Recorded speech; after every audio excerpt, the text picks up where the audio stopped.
Safety first, do we live in a cotton wool society? Okay, so I'm Claire Fox, I'm the director of the Institute of Ideas.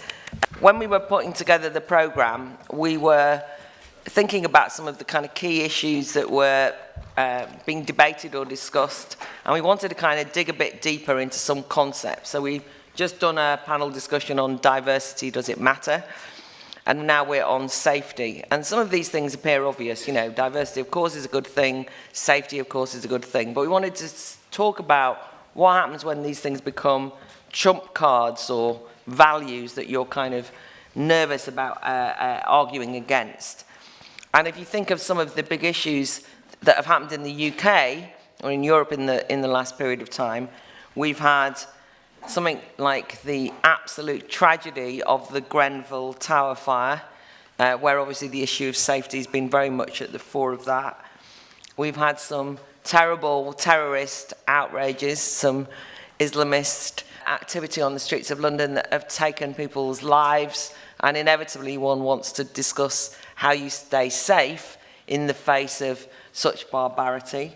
And in something completely unrelated, say like medicine, you'll have a big worry at the moment that, for example, we're going to be immune to antibiotics, you know, something that we think keeps us safe, and we've been taking it so much that we now can't rely on it anymore.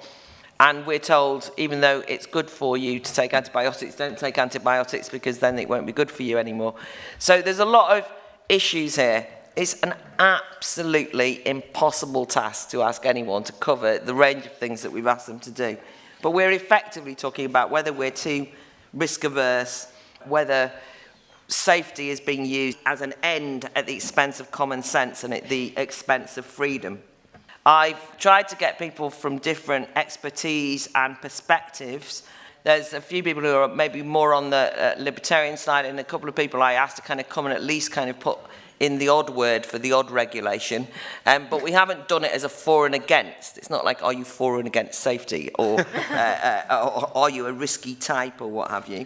People actually work in different areas of public life, so I think that we've got a kind of good cross-section, and we've also got an international panel as well, which is a good thing. I wanted to just start with a quote from Billy Bragg, the activist and singer, somebody who I don't agree with on anything, and I don't like his music, but apart from that, and I never thought I'd be quoting him at the start of a panel, but there we go. He posted something on Facebook with a photo of the Grenfell Tower burning up in flames, and he said, "The next time you hear someone complaining about health and safety, or whinging about too much red tape, or demanding that for every new regulation introduced, 3 are removed, think of this image and pray for the people of Grenfell Tower." And I read that to you because actually, when I read that on Facebook, I didn't go, oh, that's awful, or anything. I thought, I'm one of those people. I'm the whinger about health and safety and regulation. And I looked at that fire and I thought, am I culpable in any way for saying that we're over-regulated as a society? So, although I don't want to talk about Grenfell the whole time, I think there's a useful backdrop to remind ourselves, just for those in Britain, that that is a shadow that hangs over this debate of what can happen. So I don't want to be overly glib because there's a sort of serious side to this and so on. Anyway, let me introduce the panel in the order in which they'll speak. First of all, we'll be hearing from Professor Bill Durodie, who's the Chair of International Relations at the University of Bath. He's previously held posts in Canada and Singapore, at the Defence Academy in the UK, and the War Studies group at King's College. He's an Associate Fellow of the International Security Programme at Chatham House. Not anymore. Not anymore, formally. And in case they're listening. But the big thing about Bill is that he's done some exemplary work and very interesting work over the years on our attitudes to risk, and particularly in relation to terrorism, but not just that, risk more generally. So I'm delighted to have him here. Then we're going to be hearing from Lenore Skenazy, who is America's worst mum. We always like to invite the lively ones over. And she featured on the front page of The Spectator this week, actually, writing about some of her ideas. She made infamy when she let her 9-year-old ride on the subway alone, and that led to effectively setting up a movement called Free Range Kids. And she's now launching a new initiative, Let's Grow, with Jonathan Hyatt. that's based on the idea that college students feel less fragile if they're given more freedom. And so her whole issue around whether we're worried about children and safety is obviously a hugely important and interesting perspective. We're then going to hear from Terry Barnes, who is principal at Confront Policy Advice in Australia. So he's gone a very long way to be with us. We're delighted to have you. He's a fellow of the Institute of Economic Affairs, which is a UK organisation, but he's kind of the Australia wing.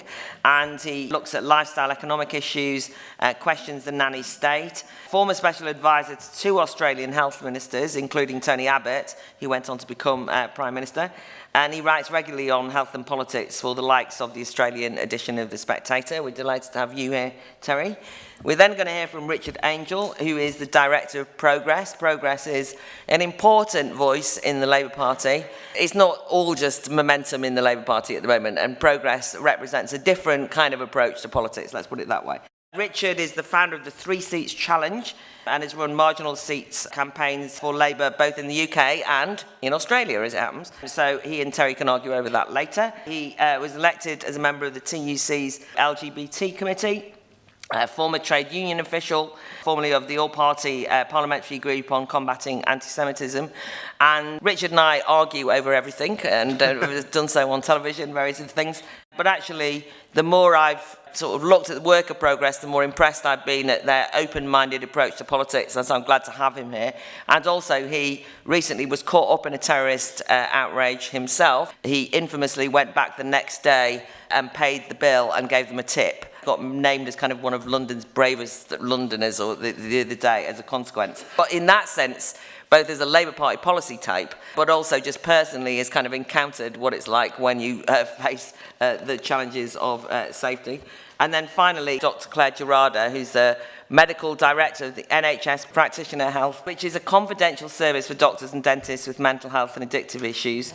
Former chair of the Royal College of General Practitioners, awarded an MBE in 2000, 2013 listed as one of the 100 most powerful women by Women's Hour, a great honour, and also is regularly kind of mentioned in the top influential Londoners or medics and a whole range of things. She openly admits she's a media tart. She's certainly a Battle of Ideas tart. She regularly speaks. She's already spoken once this morning. The thing about Clare is that she consistently, in the time that we've known her, which she's judged debating matters or sixth form debating competition and spoken at things, she will always argue what she thinks, be prepared to stick her ideas in and stir it up. So we couldn't not have her, really, could we? Can we give them all a very warm welcome? Bill.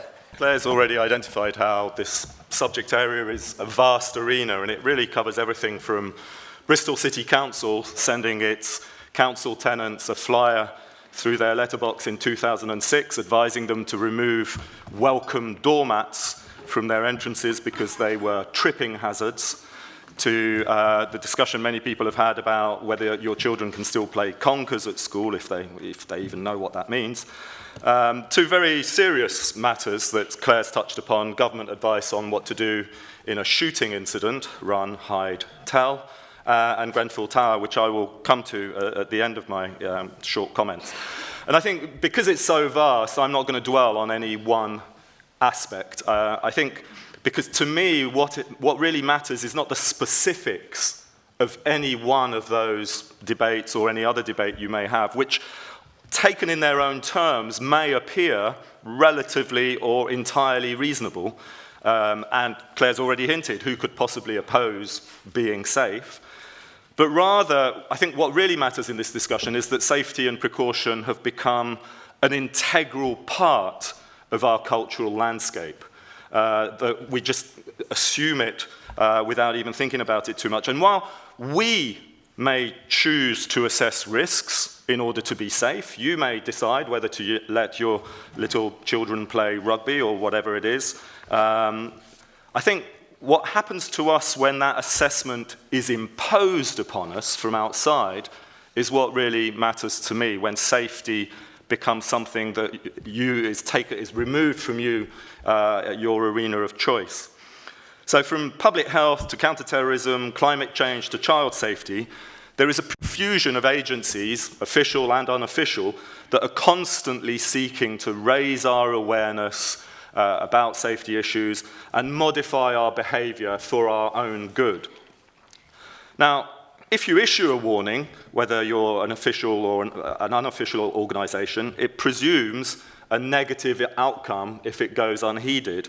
And so one of the things it does is it transfers responsibility, which some people, I think, rightly, increasingly interpret as authorities refusing to accept blame themselves or to be held accountable. It's also the case that in the past, and it remains the case today, we may dispute the evidence that's presented to us about safety risks or hazards, or the interpretation of that evidence, or even the intention behind giving us the evidence. And I think that's increasingly evidenced by examples where people are deemed to be complacent in their approach to safety because there is a great deal of warning fatigue. And even we find acts of deliberate defiance in relation to safety. You say that's unsafe, I'm going to go ahead and do it. And the authorities usually label those responses maladaptive because they've swallowed a few too many pseudo-psychological terms. And I think it actually reflects an unwillingness on their part, and even an inability sometimes, to think of our actions in moral or political terms, that they have to adopt a kind of psychological term to explain it. But the unfortunate truth is, in our supposedly post-truth society, that most people do not act on the basis of evidence alone.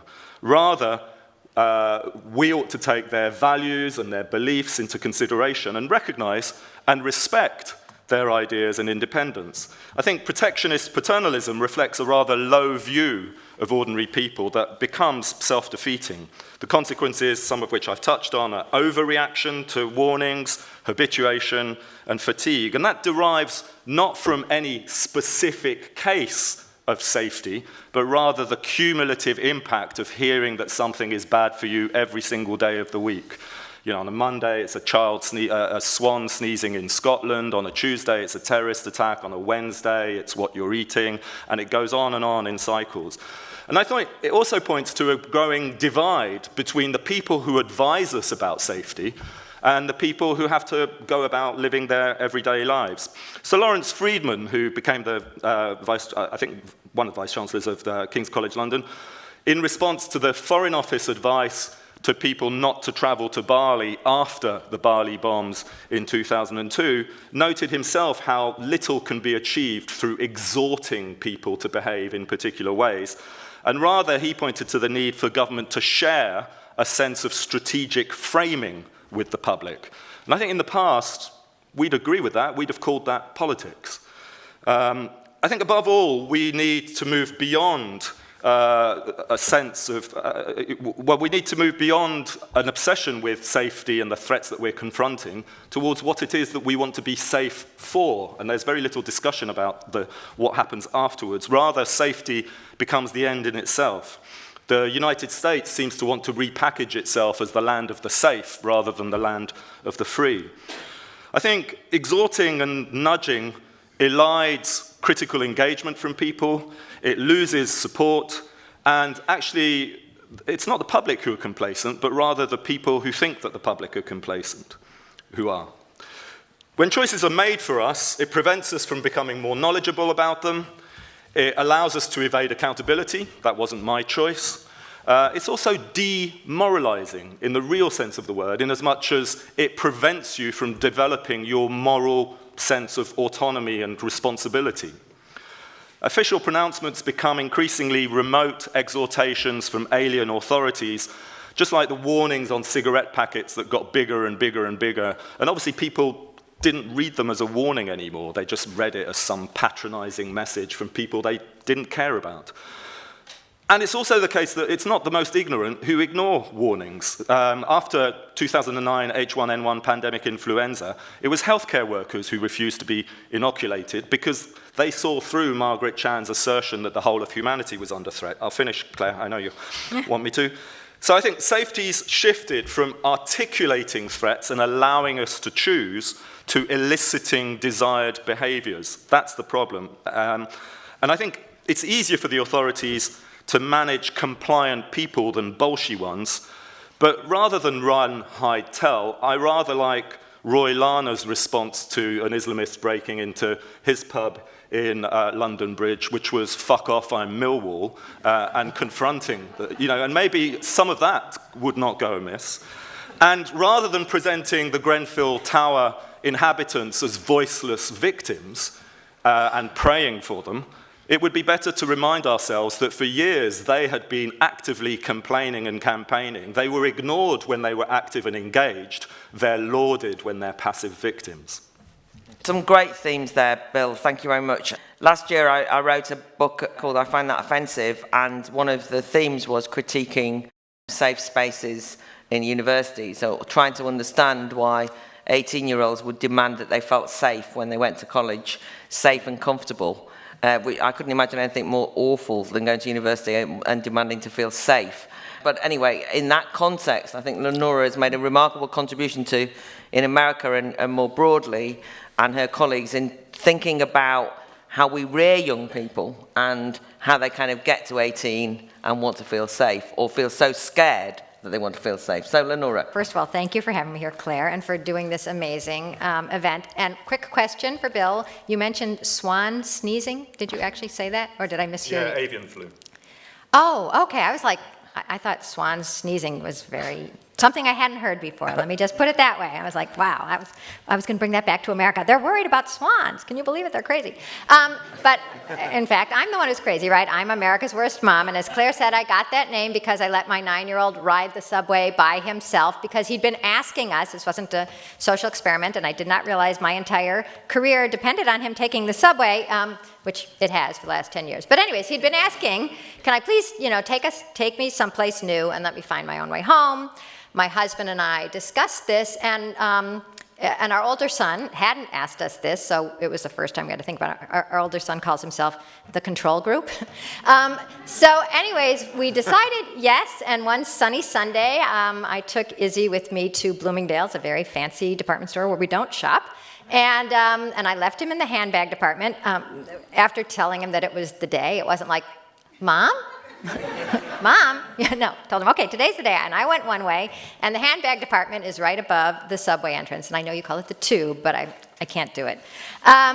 So he went into the subway, he took it down, he had to take a bus across town, and he came into our apartment levitating, because he had done something by himself that he knew he was ready for, and we let him do it because we believed in him. And I didn't write a story about it immediately, even though that's my job. I'm a newspaper columnist, because it didn't strike me as that extraordinary. But after I talked to some of the other fourth grade moms who were waiting for their kids to get a little older, 38, 39, I wrote a column, Why I Let My 9-Year-Old Ride the Subway Alone, and 2 days later I was on 4 different talk shows, including the biggest one, which is called The Today Show. And it was really fun, and Izzy was on with me, and we're dressed nicer than usual, and they fix your hair, which I wish somebody would do here. Anyways, and it's bantering back and forth, but then at one point, the interviewer's voice went low, and she leaned over, because this is sincerity on TV, and she said, but Lenore, how would you have felt if he never came home? And I'm like, I do have that spare son at home. He's fine. He was smart enough not to ask this. I didn't know what to say, and it literally took me 4 years to figure out why was I always so flummoxed when this question would come up, because it came up in almost every interview. And I finally realized I didn't have anything to say because it's obvious how I would feel if he never came home. Guess what? Bad, okay? I would not feel, what can you do? You'd feel terrible, you'd feel recrimination, regret, guilt. Why did I do this? I just could have been with him, I could have followed him, I could have had a private eye following him. Why did I do it? But the reason I didn't have the answer is because that wasn't a question, it was an accusation. And the accusation is, why weren't you thinking of how horrible you'd feel having left your son to do anything on his own when you could have been with him? And that has become almost a catechism in my society, and I think yours, which is that you have to go to the very worst case scenario first. That's how this session was described. You go to the very worst case scenario first and work your way back from it. And when you do that, and you've started imagining, you know, the death and the funeral and the interviews on Anderson Cooper, and the, you know, you just, at some point you say it's not worth it. And that's what you're supposed to be doing as a parent, is deciding that nothing is worth it. You can't let them do anything on their own because something terrible could happen. So I started my blog the weekend after the column came out. The blog is Free Range Kids, and now it's called Let Grow. To say that actually I love safety. You know, who doesn't love safety, okay? You know, and I love helmets and car seats and seat belts and mouth guards. But the idea of always having to be with the kid because you don't trust the outside world at all didn't make sense to me. I mean, we're living in the safest times in human history. I live in the safest city in America, even though nobody believes it, safest large city. And that's when I started hearing how much has changed in America in terms of letting our kids do anything by themselves. Like parents, I don't know if the same thing happens here, but parents are walking their kids to the bus stop. Is that happening here? Yeah. Yeah? Or driving them? Driving them to the bus stop. Driving them to the bus stop, and then they wait to make sure that the transfer is successful.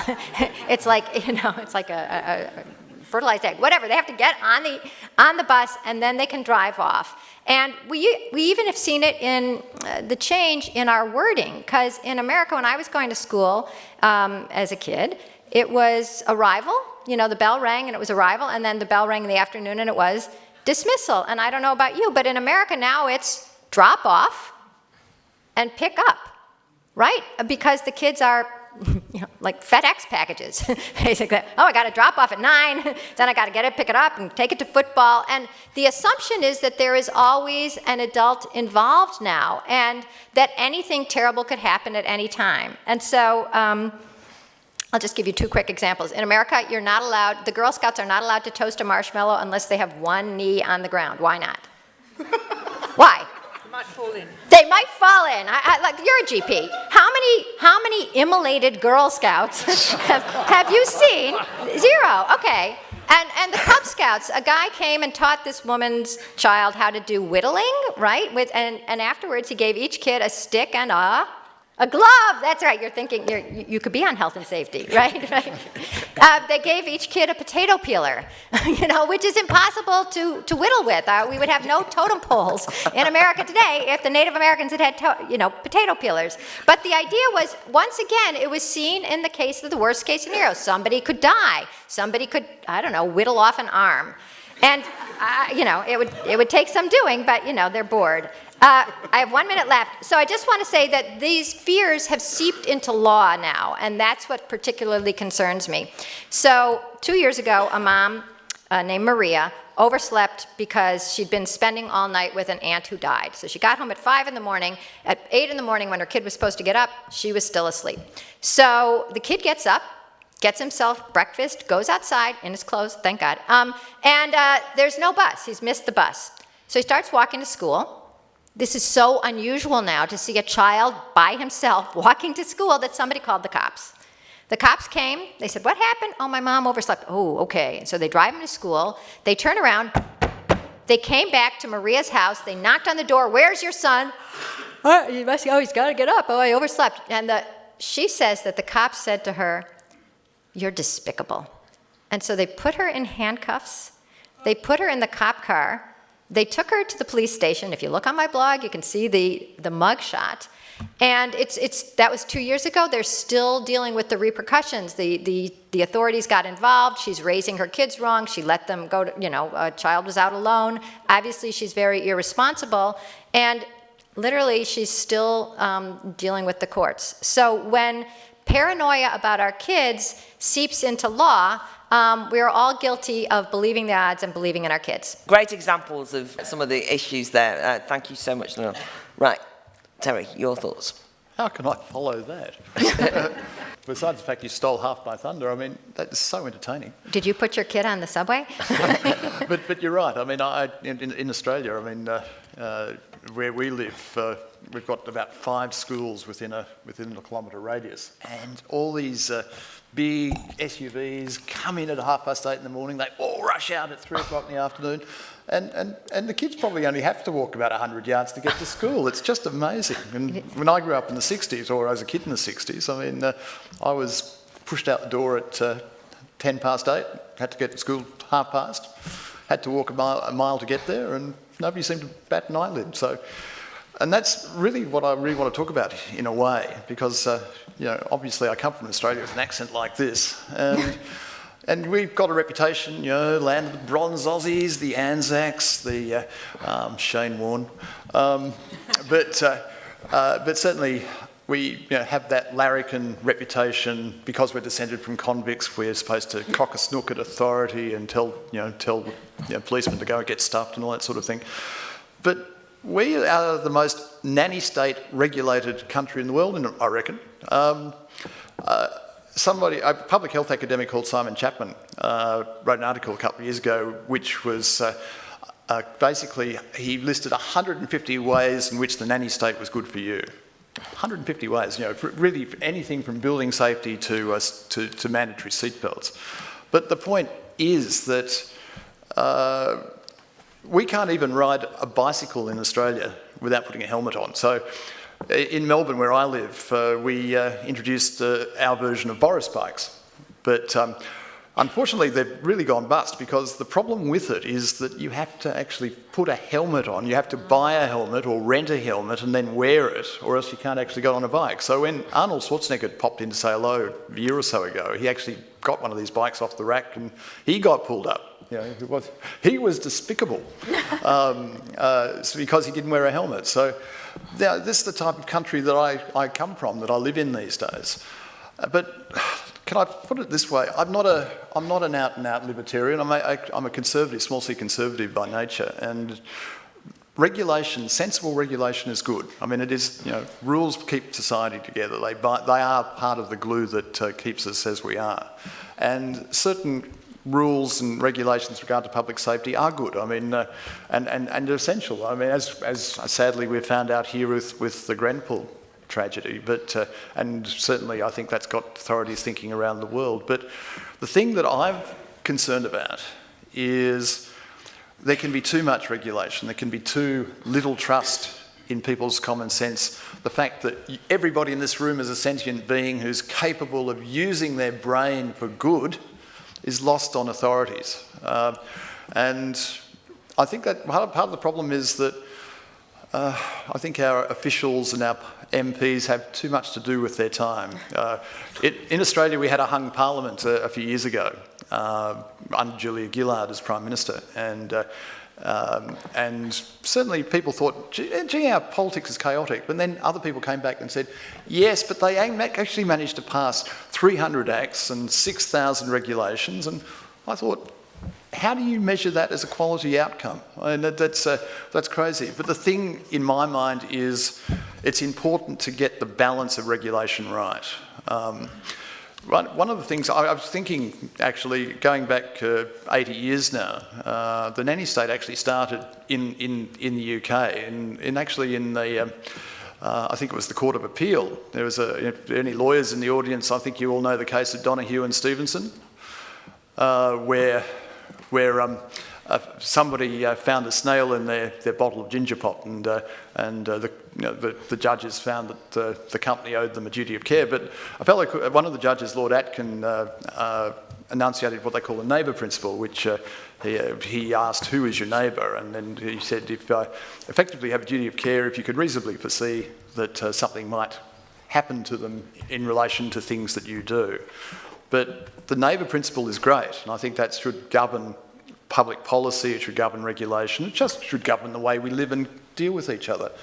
But what has happened over the last 80 years, certainly in the UK, very much in Australia, I would think even in the US, is that has been interpreted by policymakers and regulators to the nth degree. So that reasonable foreseeability is looking at the 1 in 1,000, or actually more, 1 in 10,000, or 100,000, or 1 million. So in Australia, in Sydney, for instance, we have lockout laws, so that Last drinks must be served at 1 a.m. in the busiest part of Sydney, which is called King's Cross.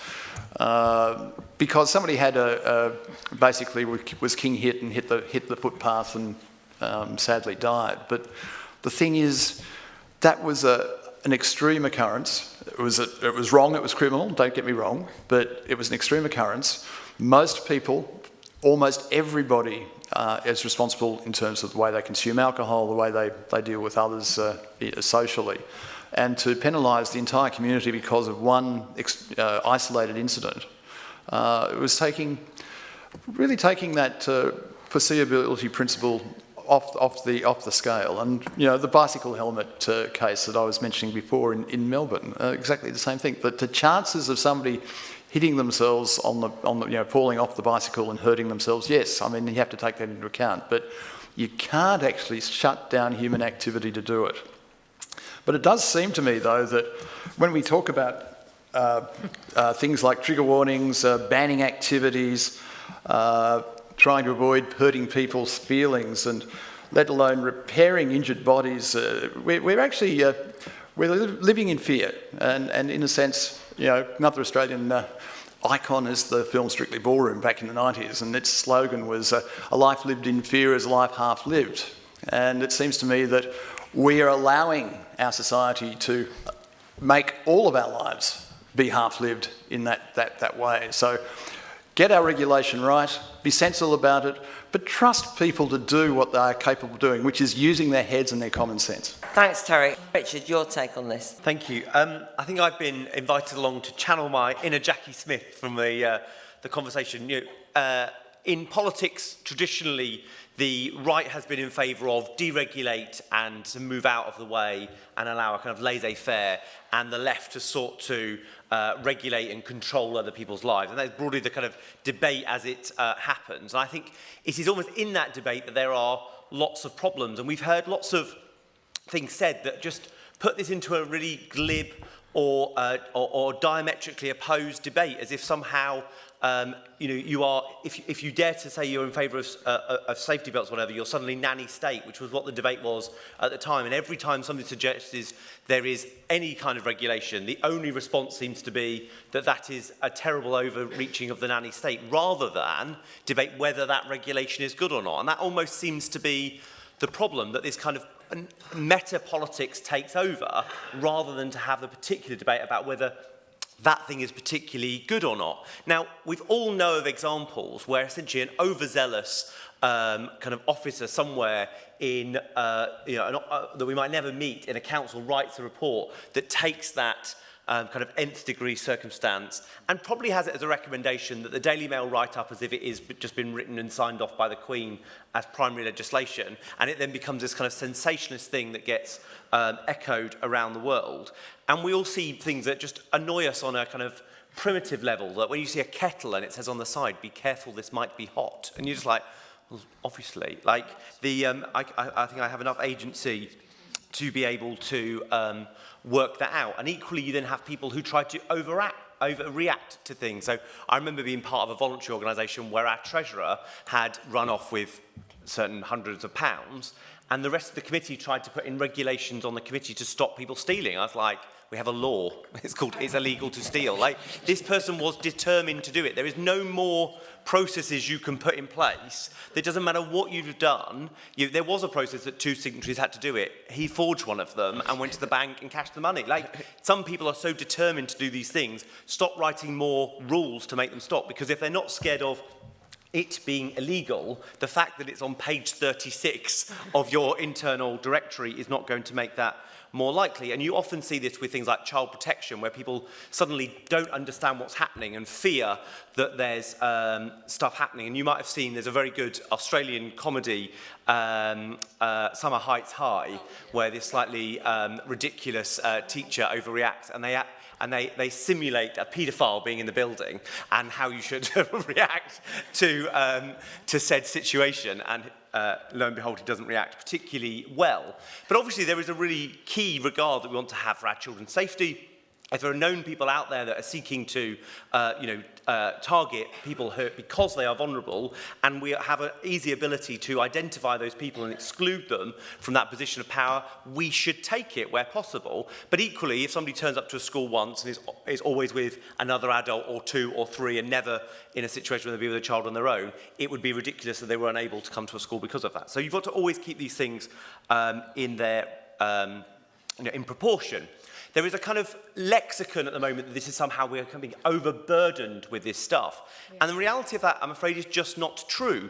You've seen since 2010, the then coalition government, Conservative, Liberal, and now the Tories ruining the country on their own, bring in this kind of bonfire of red tape that they are so proud about. They brag that 2,400 pieces of regulation has been cut, as if this is somehow a virtue in itself. I'm sure some of those, their time might have been and gone, but others, we might regret their existence. We now have at-work health and safety legislation that was written in 1970s, not the ones that were written in the 90s or 2000s, that reflect many of the things where individuals and corporates were sometimes involved in making decisions knowing that they were putting their staff at risk and sometimes had terrible consequences. I don't want to make glib points about the Grenfell stuff, but when you see politicians brag that they've brought down fire assessments for some of these things from 6 hours to 45 minutes, as if that's somehow bringing efficiency to the system, you should ask questions. But the one that I think I want to highlight that has been particularly pernicious is the rise in acid attacks that we've seen across our city. Now, we shouldn't ever take away the agency from, in particular, it's normally young men who are going round getting acid and throwing it at people, whether it's to steal their moped or whatever else is happening.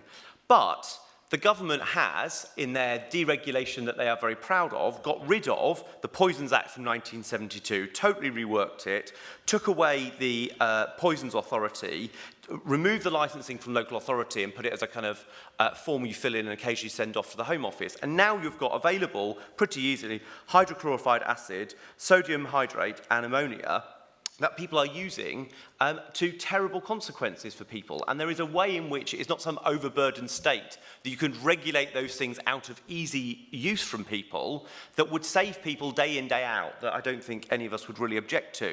But because we have got into this silly situation that somehow it is great to get rid of red tape, and that is a virtue in itself, we now have this phenomenon that is hitting the streets of London and people will never get to literally look back from it. The last point I'd like to make very quickly is about the situation in Borough Market. And you very sweetly talked about the fact that I went back and paid my bill, and that seemed to kind of capture something with people. One, I think it was a very British thing to be seen to do, to go and pay your bill. I didn't think it was quite as extraordinary as other people thought it was. The business was closed for 11 days. We'd had a lovely meal. Their staff had gone above and beyond. And I think if you're a young chef who's not from this country, that when they hear there is a terrorist attack that could be as bad as Paris, that they run out a glass door, put their foot in it and hold it closed. If that doesn't get you doubled your tip, I don't know what does. And I think that we should all rally round those people who will be clearly having strong mental health responses to it, as well as potentially gone out without wages and tips for 11 days, etc., etc. And of course, those people return to Borough Market, not like me because I want to, and out of defiance, but because they have to for economic interest. And I think that should have been considered widely, and I think the government should do more to help those people. But one of the things that happened is that the sense of going back and not being scared was really important to me and my friends who decided this on the night that we wanted to do this. It wasn't actually a media thing, as some people have interpreted, but we just thought it was the right thing to do. But also, Borough Market's one of my favourite places in what is my favourite city in the world, and I wasn't going to let these three cowards win, and if that was one of the ways I could show them, then it was really important to do so. And you might have seen that I said that if drinking gin and tonics, flirting with handsome men and hanging out with brilliant women is what upsets these people so much, we should do it more, not less. And I think that again seemed to capture that sense of London's defiance. I don't want to speak for other people's situation in this, but for me, that's how I felt about it. I wanted a great big 2 fingers up to these cowardly people. And generally, the response was amazing. There was this one particularly unpleasant Telegraph journalist who contacted me on Twitter or one of the social media things that called me a Pollyanna, an apologist for Islamisation, for terrorism and that I was aiding and abetting their next attack. And this was, I thought, one, particularly offensive, but obviously ridiculous. And I posed to her very strongly is, what laws would you want there to be in place to prevent people from hiring a van and owning knives and then deciding to use those things? And the idea that somehow the law that would prevent that would make us a better, freer city, country or society, I think is ridiculous. And I think the best retort to these people is that we go on from it. I was asked to do something after the Barcelona attack, and the interviewer asked me, what would you say to ISIS if you met them? And I would say, I've had more dates with gay men since you terrorised our city. Thank you very much. But I don't think that's what you were intending. I think that would probably upset ISIS more than anything else. I'll leave it there. Thank you. Claire, your thoughts? Right, thank you. Just before I start, just in case, you never really know what's going to fall from the ceiling. Stabbed by a pen. I jest, of course, but very soon we may well have to wear crash helmets in public buildings. Before I start, I'm amazed at this new trend, and some other people, where you've got small children on these toy scooters wearing crash helmets and knee pads and arm pads. What danger can they possibly get to? But I'm here to argue against the motion. So I'm going to stick to health, because that's what I know about. And I'm going to stick to things I know. So listen, the health and safety agenda has transformed our lives, and there is no doubt about that. Over the last 10, 20, 30, 50 years, it has transformed the way we're treated, it has transformed the way we live, and it has transformed our health. And let me just give you some day-to-day examples, which we just take for granted. Labelling of medicines, safe labels, safe information. The fact we have child safety locks on medicines. When I started my life as a GP, as a doctor, so often in casualty, children would accidentally take overdoses. Simple device, a cap on the top of a medicine. The fact that you can't buy, if you go and buy 100 paracetamol now, you can't buy 100 paracetamol because you only need to take 20 or 30 and you can die. So we now sell paracetamol in blister packs and in much smaller amounts. These very simple things which weren't around a few years ago, which you probably don't even know because they're so normal. Immunisations. Every one of you, hopefully, in this room has had your childhood Immunvax. When I was a young GP, we still saw measles. We saw measles again about 2 decades ago when people stopped immunising. But certainly when I was a child, children still died, still had permanent deafness from developing mumps or the other basic childhood. And if you're of a certain age, such as I am, you still had children in your school who had polio. These have gone because of the safety agenda. You can say, well, that's not safety, but it certainly is safety. Not just labelling of medicines, but not so long ago, there'd be tales of taking off the wrong leg. Not nice, really, if you've gone to have an amputation and they amputate the wrong leg. Removing the wrong kidney, again, very sad if your only functioning kidney is removed. It happens. And now you have safety checklists before every operation. These happen every day, unknowingly, because of the safety agenda. And behaviour.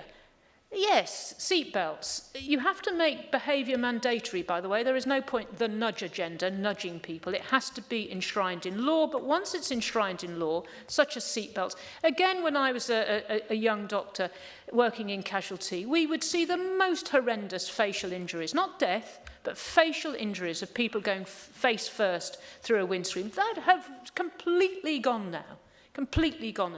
Drink driving. It used to be 1 for the road. You remember that? 1 for the road. Can you imagine, ladies and gentlemen, not just don't drink and drive, but have an extra one just for your journey home. And another very basic health and safety that's coming is washing your hands. It wasn't that long ago that, 100 years ago, doctors didn't wash their hands because they were too arrogant to even think that they needed to do it. But 10 years ago, doctors, nurses didn't wash their hands. So very simple things. But as you've heard, there has to be a balance, and clearly you shouldn't be wearing high-vis jackets indoors. We now have the problem in my world of pre-testing, of testing you all, just in case you're going to die. And I have a serious issue for you here. You're all going to die. I can't stop it. But there is a medicalisation issue that I have to test you to find hidden diseases just in case you're going to die from them. And what we're building up is the fear, the what if, what if. I can also guarantee every single one of you in this room will have a pre-illness. We've also got the rising anxiety of trying to, as I said, over-medicalisation. We've got excluding children from school because of chickenpox. In my day, I used to have chickenpox parties because the best time to get chickenpox is in your early childhood because then you just get it. And we've got over-medicalisation. Everybody in this room over the age of 50 should be on a statin. Why? Because you might have a certain percent of a risk in 10 years just in case that something bad might possibly happen. I can't estimate that risk. I can only give it to you on a population level, on an individual level. Vitamins to children. Have you seen those adverts on the tube? Vitamins to children. They've got this really bright-looking Asian boy playing with some sort of Lego model, and it sort of says something like, if you want him to succeed, give him vitamins. No! No, if you want him to succeed, give him a healthy diet, reasonable parents, and make him use the underworld, the tube, the underworld. And finally, the underworld. And finally, to be shot down by my colleagues, the flu vaccination. Again, the safety agenda, the what if, we've been told we're going to have a disastrous flu epidemic this year. We might. I mean, I'm not the chief medical officer. So it is all a balance. And as somebody already in this panel has said, we get fear fatigue. And even I, as a doctor, get fear fatigue. I don't know what to tell you to be fearful anymore about. I really don't. But actually, if we go back to the original, the nanny state and where I come from, I think on balance, things have got better for us having the health and safety agenda. I think they have got better. But I think for our responsibility, and certainly my responsibility going forward, is to be honest to you. I wore a cycle helmet just now, and you've already heard about the cycle helmets. What will happen in Australia now is you'll have a reduction in head injuries due to cycle accidents. But it will be because fewer people will be cycling. And actually what I will say to you as a highly intelligent audience is that you have to question these assumptions. So when you see the headlines, because they will happen, that the number of head injuries in Australia has reduced, in fact, it will have plummeted. It is because fewer people. The safest way of preventing cycle injuries is to put a knife in the middle of a steering wheel of a car, pointing forward into the chest of the driver, because that will make the driver a safer driver. And that is the only way. So, ladies and gentlemen, I leave to you, this is a balance about the safety agenda. The important thing is to weigh it up and not work on the lobbyists, the activists who say, well, I was saved by. You have to do this on population level. You have to do it with evidence. You have to do it with consultation. And finally, you have to do a risk-benefit analysis before you expect all of us to adhere to a behaviour that one or two, as you've heard with the falling over a tripwire in the middle of the night, pissed out of your brain, have to adhere to and take away our civil liberties. Thank you very much. Array of issues and balance of thoughts there.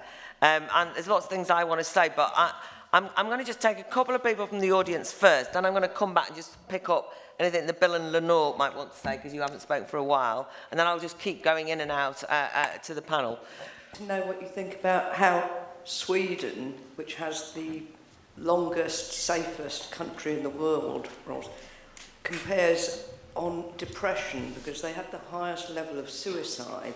And I knew someone there who said they lived in a block of flats where you could only live there if you were single and childless, that everything had a child-proof lock on it.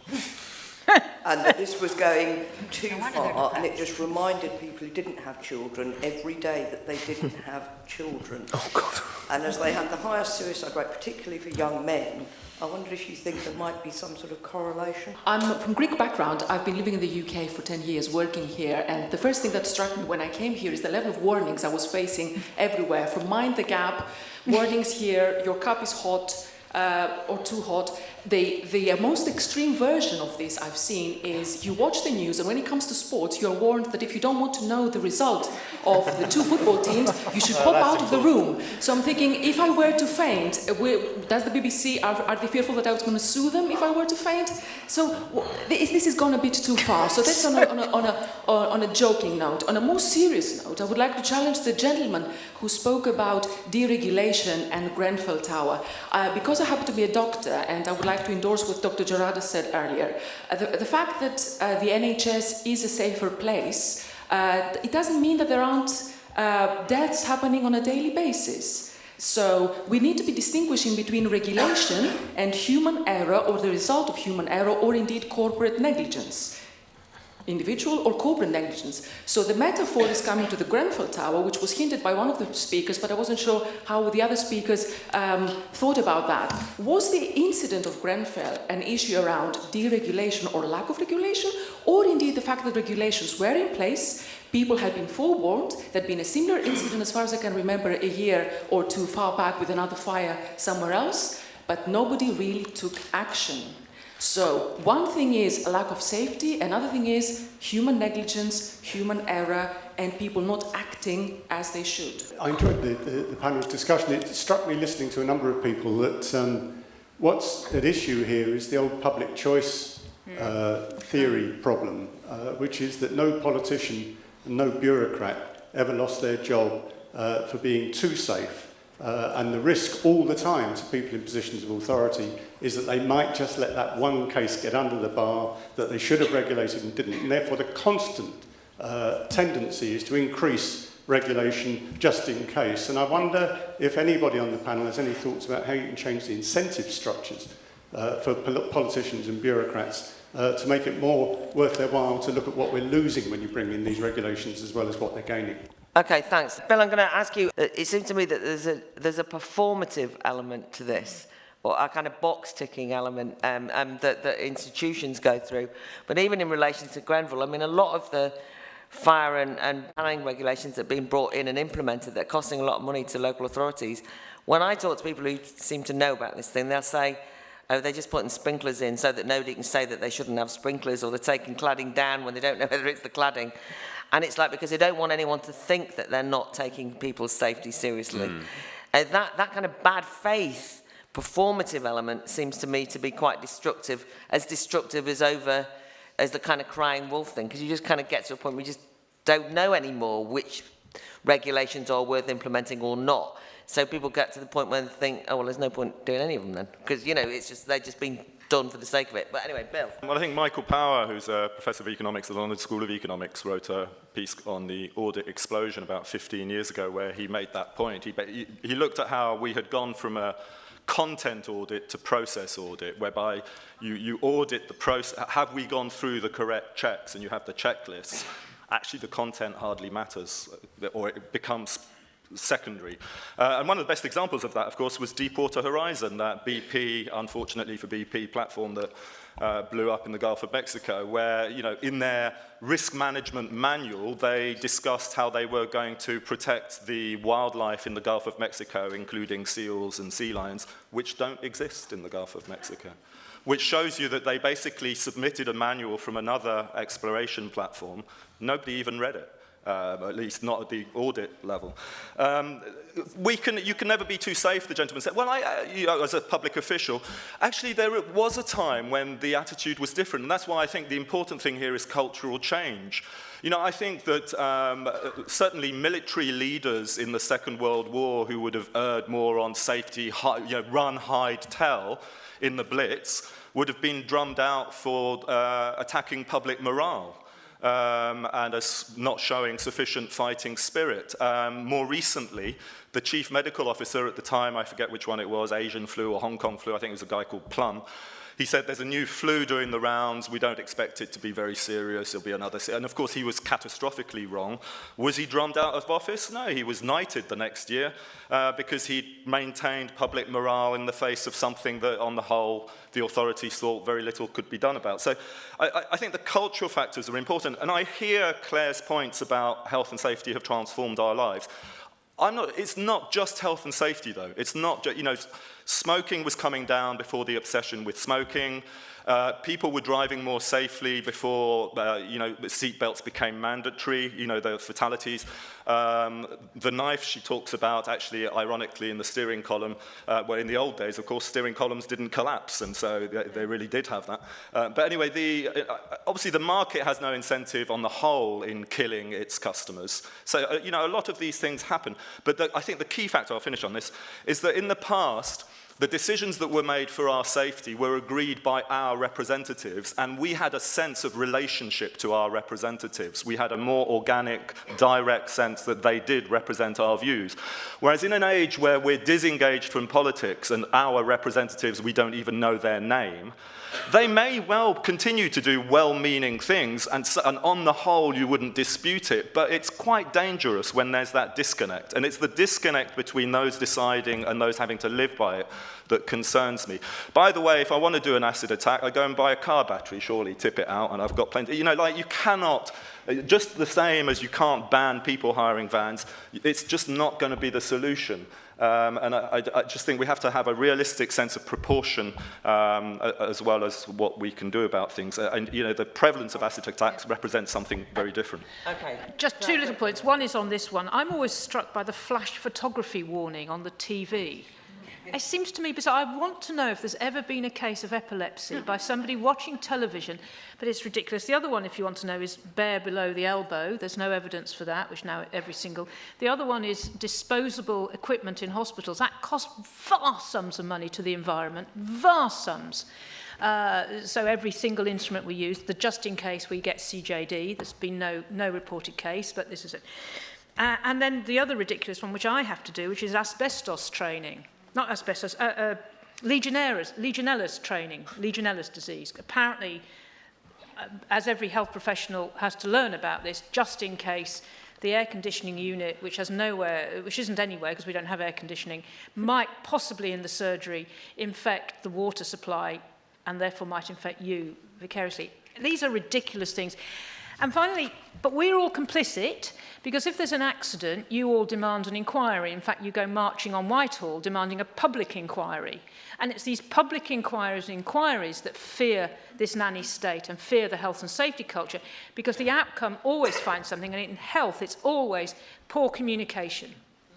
Always. So there's no point in having an inquiry, because we know what it is. Not that poor communication caused the event, but that's the outcome of any inquiry. So. Okay, Lenore, do you want to come back on anything at this point, or shall I take some more? I was just going to talk about the depressed Swedes. Yeah. Right. Oh, sorry. Depressed Swedes. Colon. The idea that if you're living in a place that is, I'm not talking about the child locks for the poor people without the kids always staring at the child lock. I'm talking about being in a place that is so safe. You were talking about Sweden being the ultimate safety machine. I guess that's the Volvo. And that's the ad for it in America, is it's the ultimate safety machine. But anyway, it seems to me that when you are living in a society that has only decided that safety is the only thing, and that's all that matters in your life, not adventure, not a little frisson of risk, not ever doing something wrong and seeing how it goes. There's no spirit of adventure, there's no excitement.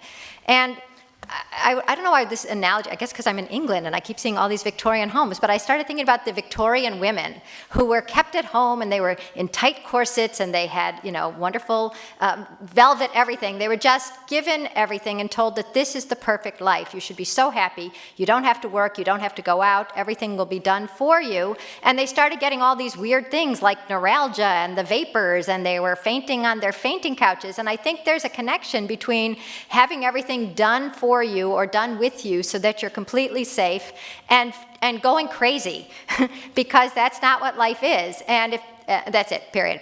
People go crazy when they're too safe. Can I just add something on the Sweden suicide thing? I just Googled this just to see if it might be true, and on an article about myths about Sweden, one of the most enduring myths surrounding Sweden is that people are particularly suicidal. This came about because, or it's traced back to Eisenhower saying that their social democracy led to sin, nudity, drunkenness, and suicide. And in fact, Sweden isn't in the top 40 countries for suicide drunken per head, nudiness. and it is in lower than average of OECD countries. So I think that might be worth just putting as part But of they the have debate. got the highest rate of chemical sensitivity syndrome in the developed world, and I think that's connected to an obsession with getting rid of chemicals, so-called, I think they had an environment minister who wanted to make Sweden chemical-free by 2020, which begs the question, what do you think she's made of?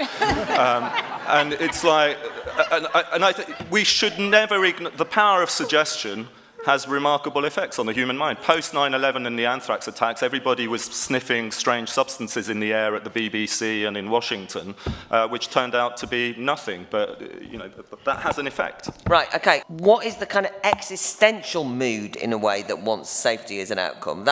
I have already mentioned, but I think it is significant that young people's demands for safe spaces is a hot topic. And that is an extraordinary shift culturally in terms of what a young person would demand from an authority. They don't mean safety from physical attack. There's a kind of sense in which they want to feel safe and comfortable. So that's a kind of challenge to you all. Okay, right, back to the audience again. So I work in agriculture, and I see all the time increased regulations on things like biotechnology, and people forgetting the fact that the longer that you wait, the more safety regulations you put in, the higher costs you could have on things like malnutrition. And I often wonder that safety is often rent-seeking. It's a way to create more or less competition and make it much more difficult or a higher tax on getting things to market. And I'm wondering, do you guys see that as a part of the safety culture? I'm very interested in mental health and how mental health affects young people particularly, as there seems to be this huge emerging cultural consciousness of mental health, particularly among young people. And I wondered if the panel generally might comment on how you think you can sort of offer realistic definitions and versions of safety in an age where people are becoming increasingly conscious of mental health, and as a result are becoming increasingly conscious of sadness and misery, and often see that as something that sort of needs to be medicated away. And actually I think safety becomes synonymous with sort of an unrealistic idea of living in which you eliminate all the bad things. In the last session on groupthink, a young person made the point that the problems of being concerned with safe space happen before they get to university. And I've just gone through the training for safeguarding. And the one thing that you're told you must absolutely do is take any expression, any concern very, very seriously. So if you think in the educational system from preschool right through to 18, the obsession with safeguarding that nobody dare challenge, it's not surprising that people come out of that protected environment and think, as one of the students on Newsnight said, I'm paying my £9,000 for being comfortable. But it's not their fault, it's what the school system is doing to them. So going back to what we were saying earlier about incentives and about the kind of performative aspects of regulation, I work in the construction industry now. I've developed buildings, I've renovated them, but I also have had running music festivals, and I own a nightclub. And so some of the most highly regulated industries really that there are. And what I've observed time and time again really over the sort of 10 or so years I've been in business is that the problems occur when compliance, and usually businesses and to some extent, the state undertakes compliance to mitigate risk in terms of risk to the business being sued or risk to one's own career. But the problem with compliance is that when people become obsessed with it, it becomes an end in itself. It becomes sort of fetishized. Often the most obvious and kind of common sense related risks are ignored. And I think that the obsession with the process and the box ticking that was discussed earlier to some extent can end up with businesses and public sector institutions losing sight of the actual purpose of the regulation in the first place. And in many respects, I've seen things become an awful lot more dangerous as a result of that obsession, where the kind of common sense elements are ignored. And to give you an example of a recent kind of what I thought was rather a meaningless kind of moment really in regulation that I encountered. We recently spec'd out the renovation of a large warehouse, and we had the design, the fireproofing for the rooms and the corridors approved in principle. We went ahead and ordered the materials. During the sort of period following Grenfell, the building control officer went on holiday, and when he got back, sort of 3 weeks afterward, he reviewed the entire design for the building and came back to us and basically said that he'd made a mistake. Now, no one in our office believed for 1 second that he'd made a mistake. The result was that the construction cost 10% more than we expected. And what we learned from that really was not so much, the regulations didn't change while he was on holiday. He just became afraid of what might happen to his job if he hadn't spec'd it high enough. So I think I've seen this so often. I've learned about regulation in business is that a lot of the time it's there not so much to make people more safe, but to protect the individuals and organisations that are engaged in this kind of compliance game. As a teacher as well, it kind of relates to what's already been said. I mean, just getting here to London from Cirencester and the risk assessment forms, I've got to consider things like death walking down the street, what's the likelihood and death where we're going to stay tonight and for my students and things. But relating to what was said a minute ago, I wondered what you kind of thought about the younger generation now, because we've got this whole idea about putting them in cotton wool, and we've got the idea of a snowflake generation. How has regulation and the idea of suing people at any given chance or opportunity, how has that affected or affecting them kind of being brought up in kind of today's society? One of the things that I think is worth considering is we run this sixth form debating competition, and there's always a danger, and I think, Richard, you picked up on this, there is always a danger of kind of going like, in the good old days when we didn't used to have any regulations at all, and we all were risky, it's like sort of like, it's a kind of Daily Mail slightly gone mad. But even in 10 years since we've been running the competition, the teachers' capacity to organise for students to involve themselves in a sixth form debating competition for sixth formers has become almost impossible. And the consequences of that are that, although we have lots of schools doing it, that certain schools just don't bother, right? And because you end up thinking, God, I can't, and the liability on the teachers is such so the students get denied.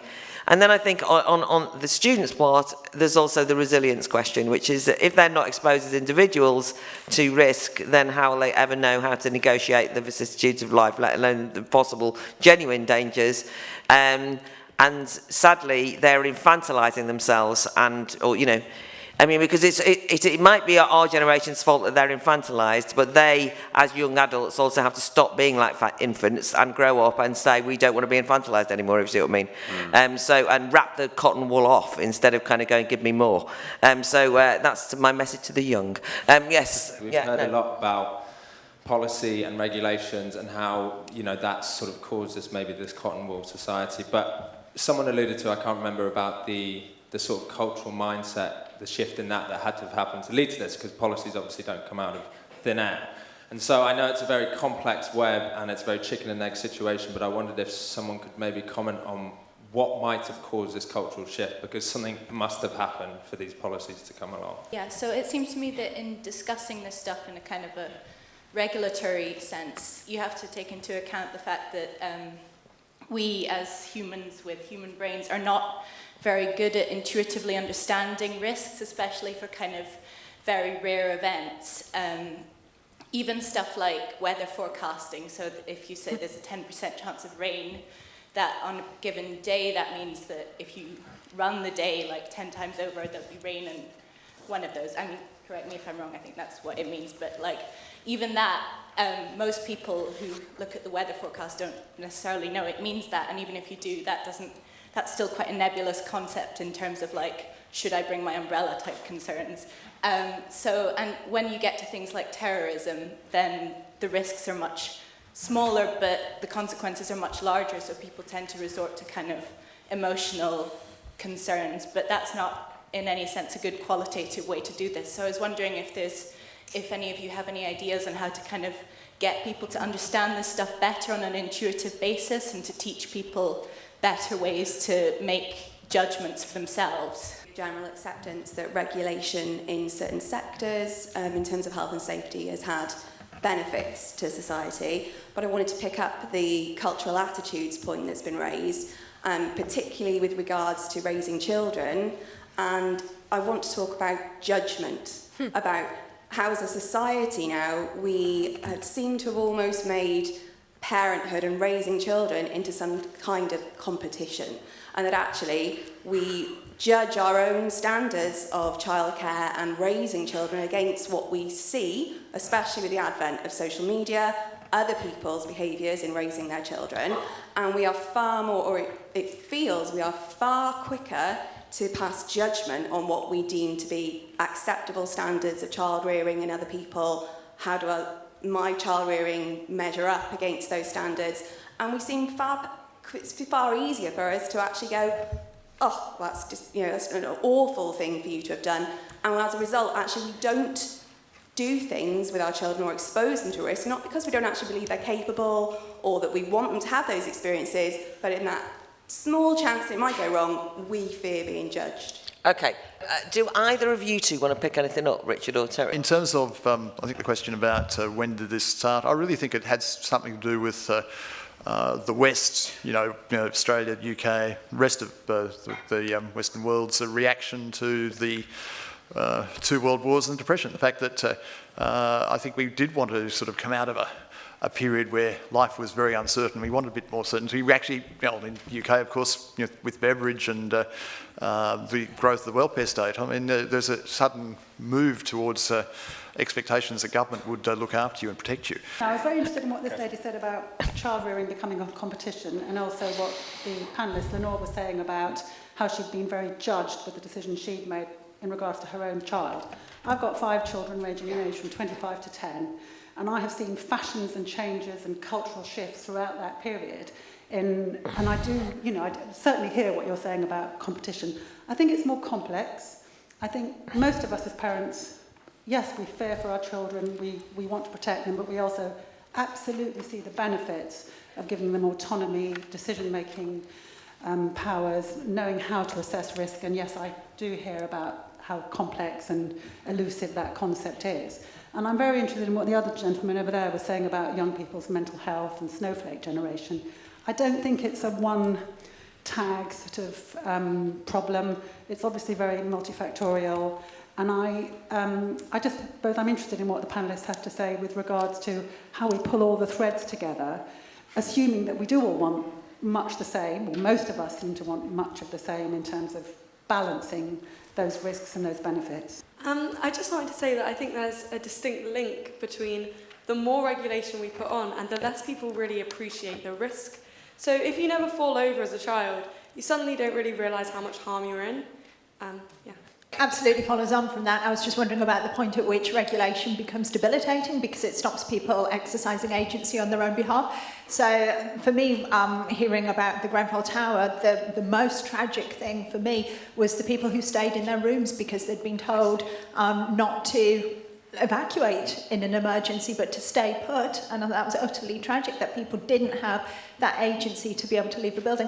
But then by the same token, very, very quick point just on what Claire was saying about paracetamol being sold in small packages. If somebody is really determined to kill themselves by committing suicide, they just go to 3 different supermarkets. I love it actually in the US where you can go and buy huge bottles of paracetamol, and I'd be really interested to know about the comparative suicide rates. I think because we've removed the imperative for young people to act on their own behalf, it means that when they go out to do things, they ask the authorities and they ask their parents and so on and so forth to do it for them, because that's what their expectations have been at school and throughout their lives. Now, I work in a large metropolitan university, and I've just heard first years come in and go when they can't find their classes or when they can't find their exams or whatever.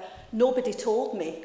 Nobody told me. And that's because when they're at school, they expect to be told what to do. All their behaviour is the imperative for them to act themselves has been removed. And I think that the problem therefore becomes what happens in universities and schools is that in order to try and solve that, we try and intervene more. And so we've got this thing in universities now called resilience training. And all that is telling kids how to be more resilient. And I just ask you, how can you train children or young people to be more resilient? You can't. You've just got to leave them alone.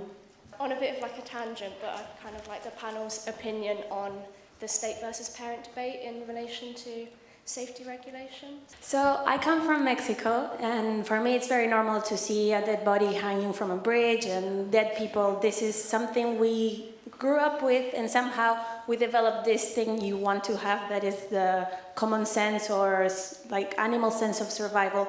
We have that. However, when I arrived in London, I experienced a London Bridge attack, and I think never in my life I have felt more safe and protected. I live here alone, and for a second it felt like the government or London or whoever was in charge of this were my parents. So I think we should challenge the government and the citizens that we are intelligent enough to not be bothered if it says hot coffee, okay, whatever. But on top of that, to have other activities to improve this like sense of common sense that we don't have anymore. But don't take this already things that seem like common sense, but maybe if now we say, okay, the society is ready to take them off, then the next generation, we will have to get them back again. So let's keep those, but challenge the system to have better activities to improve this thinking forward. Okay. So, in reverse order. Thank you for bringing death up, because I think somebody said simplistically, I think this is because so few of us have seen death. And we just think now, all of us, that we're going to have immortality. With respect to the question about mental health, it's very, very complex, but I've been trying to look at this with respect to doctors, where we're seeing an explosion. And simplistically, and please don't attack me for this, I think it's a number of issues. I think it's contagion. I think if your friend's depressed, you're depressed. I think it's a case finding. I think we're going out and the awareness issue. I think we've lowered the threshold so if you fail an exam now, it's put into the mental health arena rather than into the other arena. And I also think, to a certain extent, it is if students who fail in medicine, it's assumed to be a mental health issue, so they go through there. And the other one is nostalgia. I think we always assume, the diseases in my generation, that it was always good in the last generation, and it wasn't. We still had shit when I was growing up. In fact, we had paedophiles in the park, and you didn't ever do anything about it. So, you know, I think it's a combination of that. So, but it's clearly more complex. But that's what I think it is. Richard, that's fine. I mean, there's so many things there. How on earth you can be expected to bring some of those things together? But I suppose we've got to have a positive attitude to risk. It is out there, and it will make us, in many ways, better people by being alert and aware of that. And I think the sense that we have agency over the things in our lives is a good sense that we need to engender in everybody to try and make sure that people live to their full potential, and that they can themselves avert some of the risks that are out there that are unnecessary. I think that what you've sometimes got is that, because I believe in a more collectivist society, that people have decided they should do that for us rather than us come together about how we should be safer, and that there aren't things that we can do together rather than people will do stuff for us that make us safer. And I think that balance has got to be just constantly in check. And I suppose the two things I would just say is that taboos seem to me to be the most dangerous thing. So whether it's on mental health or parents trying or taking risks themselves, that if we let things build up as taboos, we don't talk about them properly, and they get a power that they shouldn't otherwise have. And that really is the kind of danger for us going forward. And I forgot my other one was, so Okay, thank you very much. Terry? Look, I think very quickly, the point I was going to make before you cut me off was that we have become a very risk-averse society. It's not just our regulators and our policymakers, it's ourselves, and we've allowed that to happen. And it always strikes me as a bit ironic that in other areas like, say, entrepreneurship, governments tell us that we must get out there, we must be adventurous, we must take risks. Yet with so much of this, not just in terms of low-level safety regulation, but at the very highest levels of our society, that we're actually being encouraged to stifle ourselves, to wrap ourselves in cotton wool and actually not take risks. And this culture is so pervasive now that it's actually going to spread beyond what we've been talking about to the entire way that we live and work. Okay, thank you very much indeed. Lenore. Okay. I'm going to rattle through these in my New York way. Okay, what caused the cultural shift? Sense of control. We really think that we can control everything, and if something goes wrong, we look back and we say, if only they hadn't done blah, blah, blah. And generally with parents, if only they hadn't been right next to them every single second of every single day, that would have never happened. Therefore, the answer is, you must be watching your kids 24/7. It's an unrealistic idea of how bad things happen and an unrealistic idea of parenting. What can we do so that we can give children back some freedom and let parents let go a little bit? We have to make it normal and legal again for children to have some freedom. And one way that I'm starting to do with this new group called Let Grow is the Let Grow project in schools. It's free, it's fast, it's fun. the teachers tell the kids to go home and ask their parents if they can do one thing they feel they're ready to do that for some reason or other they haven't done yet. They can walk the dog, make dinner, get themselves to school. And if the whole school is doing it, the parents feel a little bit of pressure and it's a one-shot deal, so they go, okay. And the first time the kid goes out and gets the bread for dinner and comes home through the door, it's like Izzy coming back to us from the subway. The parents are more elated than the kid. They can't believe how great it is and what a genius he is, and look at this bread. It's the best bread anybody ever made. I can't wait to have dinner. I'm going to eat the whole thing. Damn the carb diet. And the reason is, once again, I finally realized it's mortality. It's like, why are the parents so excited when this one little thing happens and the kid does anything on their own? It's because the parents realize they can die. Their job as parents is done. At some point, they can die, and their kids are going to be fine. They're going to have enough bread for dinner. So try putting the free range, now it's the Let Grow project in at schools, and then let me know how it goes, because I think it's going to be transformative. Thank you. Brilliant, thank you. 3 quick points. On child rearing, I think have the confidence to do your own thing. Don't monitor what everybody else is up to. Make mistakes. We're all going to make mistakes, and we're all going to make, but the good thing is we'll make different mistakes because we're all different. Whereas when the state makes a mistake on our behalf, that's the same mistake for all our children. That's a catastrophe. Number 2, on mental health, which I think Clare covered very, very well, but Clare will know that the former president of the Royal College of Psychiatry recently wrote a piece in the British Medical Journal called "When I Hear Mental Health Awareness Week, My Spirit Sinks." Oh, that sounds and he received more replies to that, as you can imagine, in the current climate than most short articles do. And he had to point out that, of course, we're all in favour of reducing stigma, but raising awareness and encouraging awareness simply means diluting resources for those really in need. Very final point. Why is there a demand for existential safety? I think people experience the world through themselves. In the past, we would have had a sense that we're not just alone in the world, we're connected, we're part of a whole, but we've given up on holistic explanations of the world, which used to be political, and therefore we're obsessed with the self. Because we no longer think it's possible to explain or transform the whole. Actually, the Conservatives have got a lot to blame for that. They're the ones who gave up on holistic world explanations. They try and blame the politically correct left for everything, but a few academics spouting Foucault did not transform the world. Somebody had to give way first, and that's the bit that needs to be explained. Teach how to judge better. Don't teach about risk. Just teach them maths, English, science, and let them make decisions for themselves. Can we thank a fantastic panel for making safety risky and interesting?